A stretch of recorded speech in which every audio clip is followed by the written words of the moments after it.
Merlin Olsen's husband of many years, Dave Carlson, suffers amnesia after a car accident, mistaking his first love for his wife. Dave forgot that he gained weight to become a 300-pound obese man to save Merlin. He also forgot to confront Merlin's beastly adoptive father and die together in a fire. He forgot that after his release from prison, he discovered she was penniless and forced himself to become Mr. Carlson. Dave allowed his first love into their home, treating Merlin and her son like a monster. She struggles to hold on, hoping for the day he regained his memory. However, after being raped, she overheard him on the phone with a friend.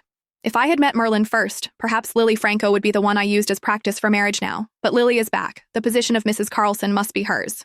I should have pretended to be a thug. That way she would have learned her lesson. Merlin watched him slam the door on her, and her eyes suddenly welled up. She had no intention of putting up with a man like this anymore. Turning away, she went downstairs and started the car. Her child was waiting for her at home. The car slowly started moving. The cold night wind rushed in through the car window. This was the first time she hadn't disturbed Dave's good time since she learned he was faking amnesia, yet he had someone deliberately rear-end her car.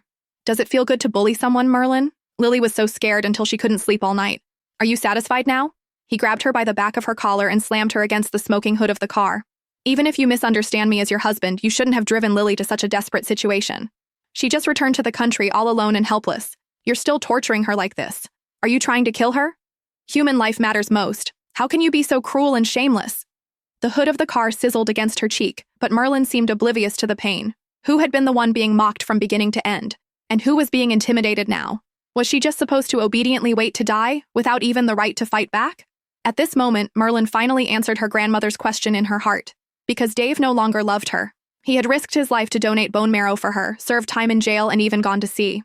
Before overhearing the phone call, she foolishly chose to believe him. She believed he had only lost his memory in a car accident and mistaken Lily for her, which was why his feelings, and his treatment of her and their son, had changed so drastically. Merlin never dared to dream that the amnesia was fake, the love was fake, and even the marriage was just a tool to use her as a practice subject. The man who spoke gently even to the waitress, whose manners were ingrained in his bones, actually disguised himself as a thug and raped her to force her to leave.